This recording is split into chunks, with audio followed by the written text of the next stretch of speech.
मैं बनना चाहूँ जैसा पर शायद सपनों में, मैं उड़ना चाहूँ जैसा पर शायद सपनों में।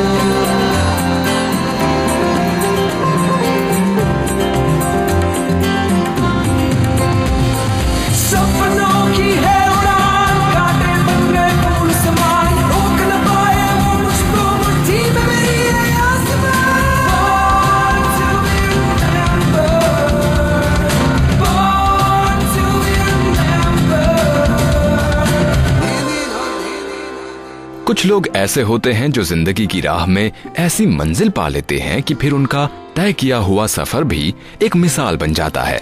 और ऐसे ही कुछ बेमिसाल लोगों की बातें आपके साथ करने के लिए पूरे आधे घंटे के लिए मैं हूं आपके साथ आपका हमसफर संदीप भट्ट। आज सबसे पहले बात उनकी जिन्होंने आज ही के दिन यानी 25 जुलाई 2007 को विश्व के सबसे बड़े लोकतंत्र भारत की पहली महिला राष्ट्रपति बनकर न केवल भारत की महिलाओं को बल्कि पूरे देश को भी गौरवान्वित किया। मैं तो अपने को गौरवान्वित महसूस कर रही हूँ, लेकिन मैं ये समझती हूँ कि ये हमारे राष्ट्र के लिए भी एक बहुत गौरव की बात है, क्योंकि पूरी दुनिया में पहली बार एक महिला राष्ट्रपति बनने जा रही है, जो हमारे देश की मानसिकता को और वैचारिक प्रगल्भता को दिखाता है। और वो है श्रीमती प्रतिभा देवी सिंह पाटिल।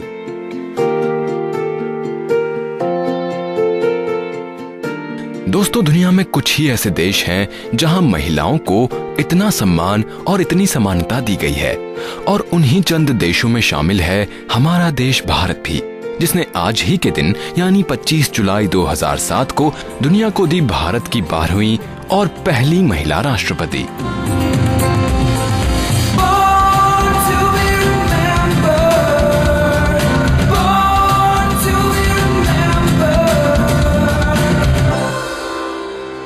अच्छा, ये बताइए कि आपको म्यूजिक कैसा लगता है? यही सोच रहे हैं ना कि भला म्यूजिक बिना भी कोई रह सकता है? सच है तो बात उनकी जिन्होंने संगीत में ऐसा जादू बिखेरा कि संगीत प्रेमियों के दिलों पर गहरी छाप छोड़ दी। 25 जुलाई 1908 को जन्मे सेम्मनगुडी राधाकृष्ण श्रीनिवासा अय्यर, या कहें सेम्मनगुडी मामा, जैसा कि उनके शिष्य उन्हें कहा करते थे। सेम्मनगुडी राधाकृष्ण श्रीनिवासा अय्यर संगीत के महान गायक थे, जिन्हें उनके संगीत में दिए अभूतपूर्व योगदान के लिए कितने ही पुरस्कारों से नवाजा गया। पर अक्सर ऐसा होता है कि किसी लंबे सफर की शुरुआत इतनी आसान नहीं होती, और ना ही पता होता है कि मंजिल कहाँ मिलेगी। लेकिन अगर अपने काम के प्रति सच्ची श्रद्धा और मजबूत लगन हो तो सपने फिर कुछ इस तरह सच होते हैं कि दूसरों के लिए प्रेरणा बन जाते हैं। और ऐसा ही सफर रहा इस महान गायक राधाकृष्ण श्रीनिवासा अय्यर का भी।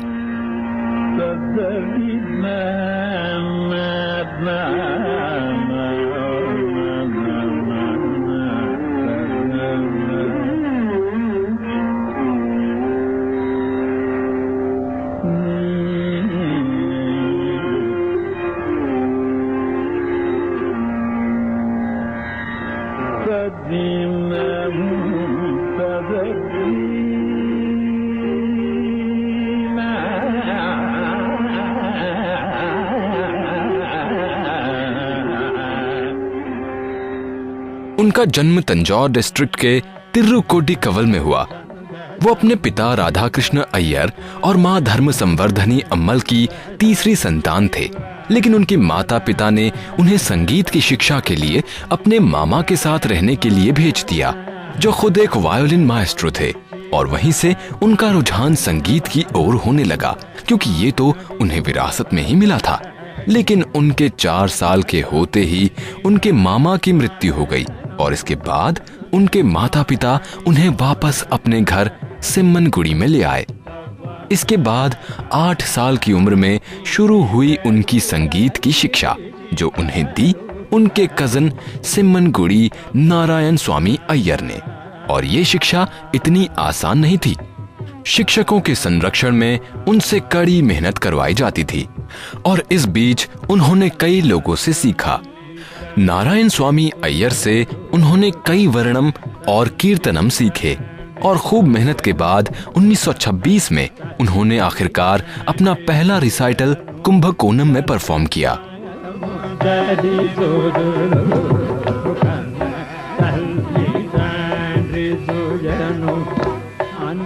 1927 में चेन्नई के इंडियन नेशनल कांग्रेस के सेशन में उन्होंने एक कॉन्सर्ट किया जो सिम्मन-गुडी जी के लिए एक टर्निंग पॉइंट रहा, जो उन्हें संगीत के विद्वानों की श्रेणी में ले आया। वो अपने रूहानी और क्रिएटिव संगीत के लिए जाने जाते थे। उनकी आवाज बड़ी ही अनोखी थी। वो नेजल वॉइस निकालते थे।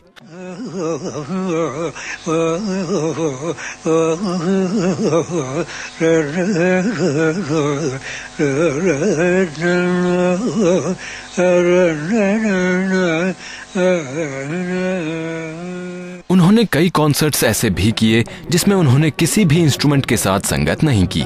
और 1934 में ट्रेवनकोर की महारानी सेतु पार्वती बाई उनकी प्रतिभा से इतनी प्रभावित हुई कि उन्होंने उन्हें तिरुवनंतपुरम ही बुला लिया और संगीत के स्वाति तिरुनल कॉलेज में प्रिंसिपल का पद ही सौंप दिया। 55 साल की उम्र तक यानी 23 साल तक वो वहां प्रिंसिपल रहे। इसके बाद उन्होंने वहां की जिम्मेदारियां एक और लेजेंड श्री GN बालासुब्रमण्यम को सौंप दी।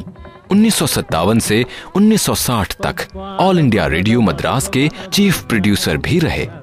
सिम्मन-गुडी अपने कॉन्सर्ट परफॉर्मेंस के लिए बहुत मशहूर रहे क्योंकि उनके चुने हुए राग और कृति बहुत कमाल के होते थे जो लोगों के दिलों में बस जाते थे। और उन्हें संगीत से इतना प्रेम था कि वो इस तरह के कॉन्सर्ट्स 90 साल की उम्र के बाद भी करते रहे। उनकी गायकी में जिस तरह का उतार चढ़ाव रहता था वो अद्भुत होता था और इसी के चलते दुनिया भर में उनके अनगिनत फैंस रहे।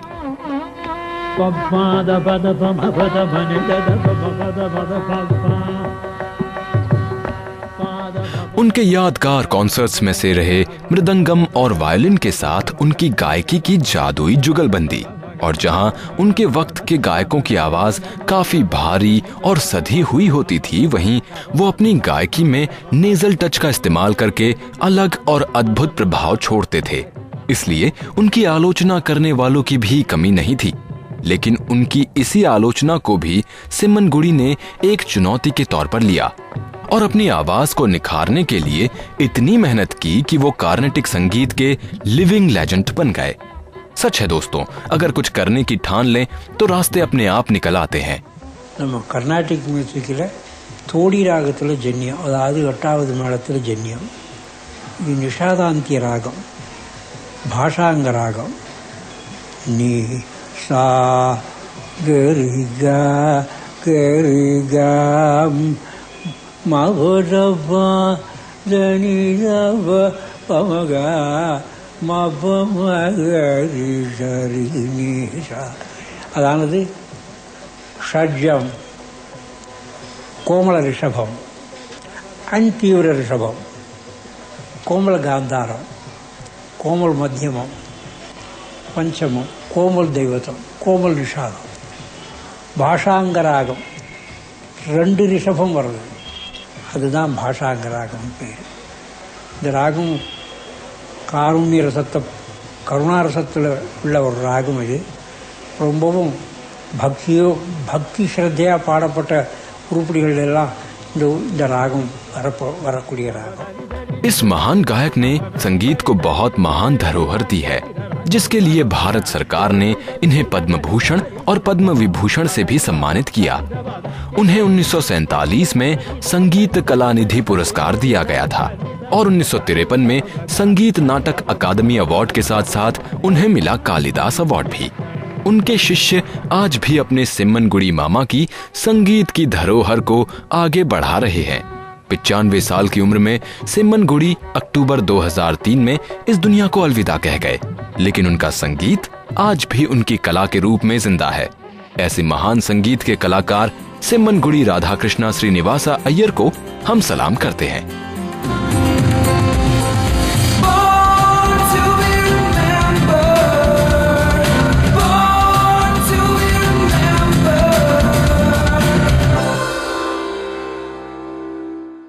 और आइए अब बात करते हैं उनकी, जिनके नाम पर है जिम कॉर्बेट नेशनल पार्क।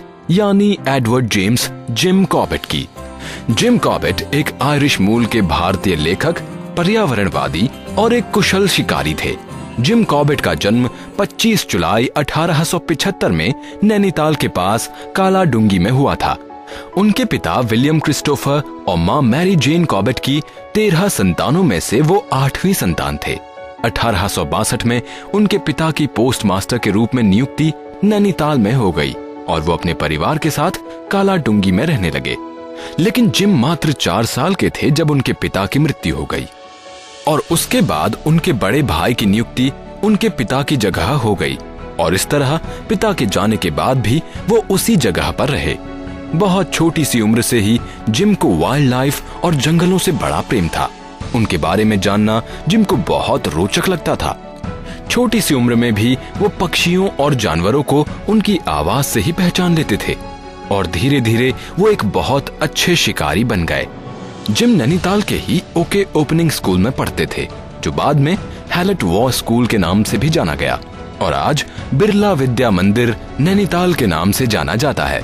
19 साल का होने से भी पहले उन्हें बंगाल और नॉर्थ वेस्ट रेलवे में नौकरी मिल गई और उन्होंने वहां 1892 से 1914 तक यानी 22 साल तक काम किया। उन्होंने 1907 से 1938 के बीच भांति भांति के आदमखोरों का शिकार किया, क्योंकि तब तक ये आदमखोर लगभग 1200 से ज्यादा लोगों की जान ले चुके थे। जिम कॉबेट को वन्य जीवन से बहुत प्रेम था और जहां भी कोई आदमखोर लोगों की जान लेता था वहां लोग जिम कॉबेट को ही बुलाते थे। जिम का सभी लोग बड़ा सम्मान करते थे। उन्होंने सबसे पहले चंपावत में एक शेर का शिकार किया, जो कि तब तक 436 लोगों की जान ले चुका था। 1910 में उन्होंने एक चीते का भी शिकार किया, जो लगभग 400 लोगों की जीवन लीला समाप्त कर चुका था। ऐसे ही 1926 में उन्होंने रुद्रप्रयाग में एक आदमखोर का शिकार किया, जो कई सालों से वहां के लोगों में दहशत और मौत का कारण बना हुआ था। जिम कॉबेट इतने साहसी थे कि वो अकेले ही शिकार करते थे। बस उनके साथ होता था उनका वफादार कुत्ता रॉबिन। वो दूसरों की जान बचाने के लिए हमेशा अपनी जान जोखिम में डालते रहे और इसी के चलते उनकी प्रसिद्धि और सम्मान बहुत बढ़ गया था। कुमाऊं और गढ़वाल के लोग तो उन्हें एक साधु मानने लगे थे, जो लोगों की जान की रक्षा करता था और सच में दूसरों की जान बचाने के लिए अपनी जान दांव पर लगाने की हिम्मत विरले ही लोगों में होती है। जिम एक कुशल शिकारी होने के साथ साथ एक लेखक भी थे और साथ ही उन्हें फोटोग्राफी का भी बड़ा शौक था। 1920 में अपने मित्र फ्रेडरिक वॉल्टर चैंपियन की प्रेरणा से उन्होंने अपना पहला कैमरा खरीदा। क्योंकि उन्हें जंगल की भी पुरानी जानकारी थी, इसीलिए उन्हें इस काम में बड़ा मजा आता था। जिम कॉबेट ने वन्य संरक्षण के लिए लोगों को प्रोत्साहित किया। वो अक्सर बच्चों और युवाओं को वन संपदा को बचाने के लिए शिक्षा भी देते थे और इसी के चलते कुमाऊं में भारत के पहले नेशनल पार्क की स्थापना में उन्होंने अहम भूमिका निभाई, जिसका शुरुआत में नाम हेली नेशनल पार्क था, लेकिन 1957 में जिम कॉबेट के सम्मान में उसका नाम जिम कॉबेट नेशनल पार्क कर दिया गया। लेखन में भी उनका नाम बड़े सम्मान के साथ लिया जाता है। शिकारी कथाओं में जिम कॉबेट का नाम विश्व भर में प्रसिद्ध है और उन्होंने 6 पुस्तकें भी लिखी हैं। उन्हें भारत से बड़ा प्रेम था और ये उनकी लेखनी में भी साफ दिखलाई पड़ता है। उन्होंने अपने साहस का प्रदर्शन पहले और दूसरे विश्व युद्ध में भी किया था, जिसके लिए उन्हें कई मेडल्स और सम्मान प्राप्त हुए। वो जीवन भर अविवाहित रहे। 1930 में उन्होंने बाघों की घटी संख्या देखकर शिकार करना बंद कर दिया और बंदूक के बजाय कैमरे से शूट करना शुरू कर दिया। वो जंगलों की कटाई और घटती हुई बाघों की संख्या को लेकर बड़े ही सजग थे और 1948 में उनकी किताब मैन ईटर्स ऑफ कुमाऊं पर एक हॉलीवुड फिल्म भी बनी। उनकी दूसरी बुक्स पर भी कई और डॉक्यूमेंट्रीज और शोज भी बनाए गए। Both of them. Yeah, it's both of them. Have you ever used a Macan? A what? Macan. Is that one of those things you learned in India? The figure got used to me in trees, so if we put this in a clearing, I'm not quite sure if the scale might be too small for the both of us. No, it won't. Because I ain't gonna be there. This is your idea. You get up in that thing. Gym Corbett को प्रकृति, वनों और लेखन से बड़ा प्रेम था और उन्होंने अपनी जान की परवाह किए बगैर कितने ही लोगों की जिंदगियां बचाई और हमेशा जंगलों की कटाई का विरोध किया और बाघों की घटती हुई संख्या पर अक्सर लोगों का ध्यान दिलाया। अपनी छठी और आखिरी किताब लिखने के 6 दिन के बाद 19 अप्रैल 1955 में उनकी हार्ट अटैक की वजह से मृत्यु हो गई। उन्हें कुमाऊं और गढ़वाल की धरती से बड़ा ही प्रेम था और कुमाऊं की धरती से इतना प्रेम करने वाले व्यक्ति के नाम से वहां नेशनल पार्क का होना उन्हें श्रद्धा सुमन चढ़ाने जैसा है और वो हमेशा एक मिसाल के तौर पर याद रखे जाएंगे क्योंकि उन जैसे महान व्यक्ति विरले ही होते हैं। उनके साहस और महान प्रयासों को हम सलाम करते हैं।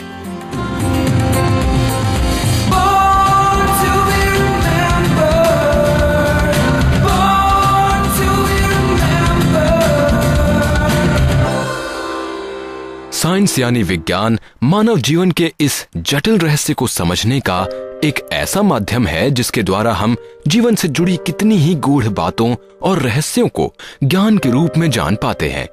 और इन बहुमूल्य खोजों के पीछे होते हैं वो बुद्धिमान लोग जो अपने एफर्ट्स और रिसर्च के जरिए जीवन की इस पहेली को समझकर सामने लेकर आते हैं।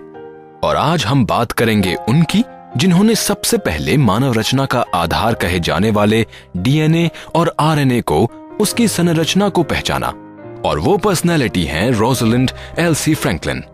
इनका जन्म 25 जुलाई 1920 में एक ब्रिटिश परिवार में लंदन के नॉटिंग हिल में हुआ। वो अपने माता पिता की 5 संतानों में से दूसरी संतान थी। बचपन से ही वो एक होनहार छात्रा थी। उन्हें साइंस और खेल कूद दोनों में ही बहुत आनंद आता था। 1938 में उन्होंने न्यूनहैम कॉलेज कैम्ब्रिज में रसायन शास्त्र यानी कि केमिस्ट्री की शिक्षा ली और वहां भी एक प्रतिभाशाली छात्रा होने का परिचय दिया। 1945 में उन्होंने कैम्ब्रिज यूनिवर्सिटी से अपनी पीएचडी की डिग्री ली। रोज़लिंड फ्रैंकलिन एक कुशल बायोफिजिसिस्ट और एक्सरे क्रिस्टलोग्राफर थी जिन्होंने अपने साथियों के साथ डीएनए और इसकी सूक्ष्म व जटिल संरचना को समझा और ये जानने में विज्ञान समाज की मदद की कि किस तरह से डीएनए के कारण माता पिता के गुण उनके बच्चों में आते हैं। विज्ञान समाज में ये किसी क्रांति से कम नहीं था। उन्होंने एक्सरे इमेजेस की मदद से ये साबित किया कि डीएनए डबल हेलिक्स की तरह होते हैं, यानी सरल शब्दों में कहें तो डीएनए का वो रूप जो हम अक्सर बुक्स या फोटोज में देखते हैं, उस रूप को एक्सरे इमेजेस के माध्यम से फ्रैंकलिन अपने साथियों के साथ सामने लाई। फ्रैंकलिन ने जनवरी 1951 में किंग्स कॉलेज लंदन में रिसर्च एसोसिएट के तौर पर मेडिकल रिसर्च काउंसिल के साथ काम किया था। उन्होंने डीएनए की संरचना में एक्सरे इमेजेस का जो उपयोग किया वो अपने आप में ही एक बहुमूल्य खोज थी। उन्होंने एक नई तरह की फाइन फोकस और एक्सरे ट्यूब का इस्तेमाल किया था जिसकी सहायता से वो डीएनए का आकार और संरचना लोगों के सामने ला पाई, जिसे फोटो 51 के नाम से भी जाना जाता है। Camera is clicking off a 100-hour exposure of something called DNA. When developed, this photograph will reveal the structure of DNA and the key to understanding how the blueprint for all life on Earth is passed down from generation to generation. Roज़लिंड Franklin. She is responsible for the crucial X-ray photo. हालांकि जब Franklin अपने शोध में लगी हुई थीं, तभी उन्हें ओवेरियन कैंसर जैसी घातक बीमारी ने भी घेर लिया, क्योंकि अपनी रिसर्च के दौरान एक्सरे इमेजेस और उससे निकलने वाली किरणों से उनका संपर्क रहता था। Life is the shape it is for a purpose. When you see how things really are, all the hurt and the waste falls away. What's left is the beauty. Franklin ने डीएनए की ए और B संरचना पर जो शोध किया था वो डीएनए की आगे की संरचना को समझने में बहुत महत्वपूर्ण रहा। हालांकि फ्रैंकलिन को अपने काम के लिए उस वक्त वो प्रसिद्धि नहीं मिल पाई जो आज है। डीएनए पर अपने शोध के हिस्से को खत्म करके वो टोबैको वायरस और पोलियो वायरस पर भी काम कर रही थीं। लेकिन कैंसर के चलते उनकी मात्र 37 साल की उम्र में 1958 में मृत्यु हो गई। लेकिन उनकी मौत के बाद उनके सम्मान में कई यूनिवर्सिटीज ने अपने नाम ही उनके नाम पर रख दिए। Rosalind Franklin was a visionary, passionate, a brilliant scientist, tenacious, a dedicated researcher. Rosalind Franklin was meticulous, a caring mentor, intuitive, a loyal friend, fiercely intelligent. Rosalind Franklin was one of a kind. Rosalind Franklin was like me. And me. And me. And me. And me. और आखिर क्यों ना हो, ऐसी महान बुद्धिमान शख्सियत को जितने सम्मान दिए जाएं वो कम ही है। विज्ञान जगत उनके बहुमूल्य योगदान को कभी नहीं भूल सकता।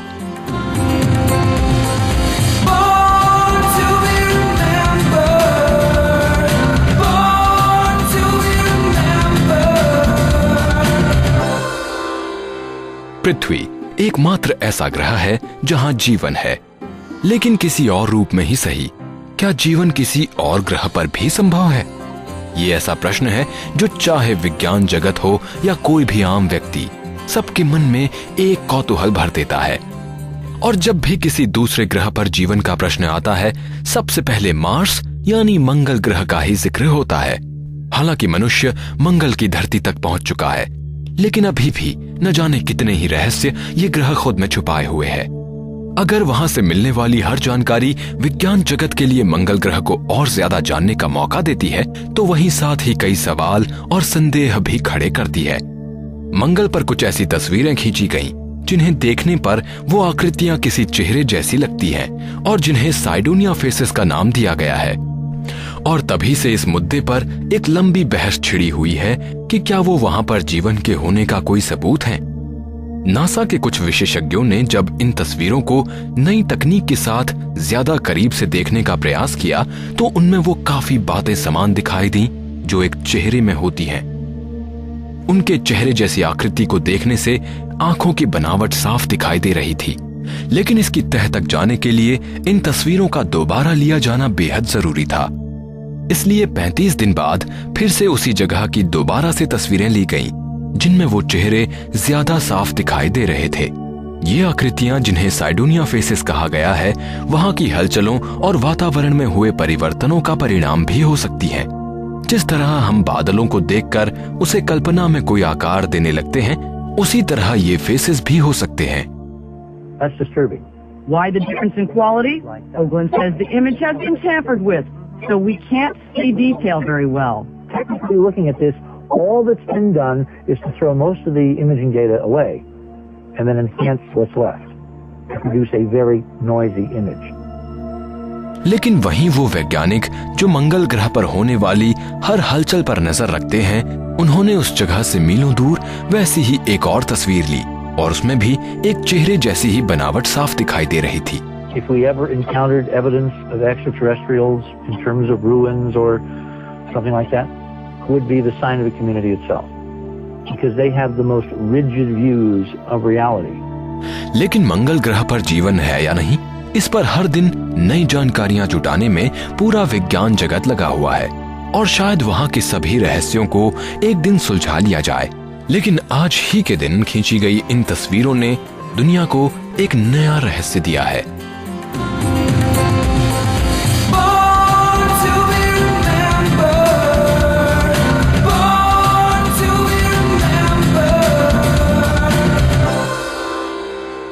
अब अपने दोस्त संदीप भट्ट को दीजिए अनुमति। नमस्कार।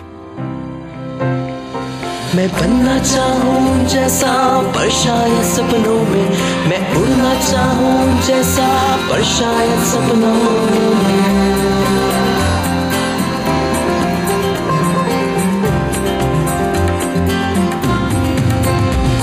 सपनों की है उड़ान, कांटे बन गए फूल समान, रोक न पाए वो मुझको मुट्ठी में मेरी आसमां।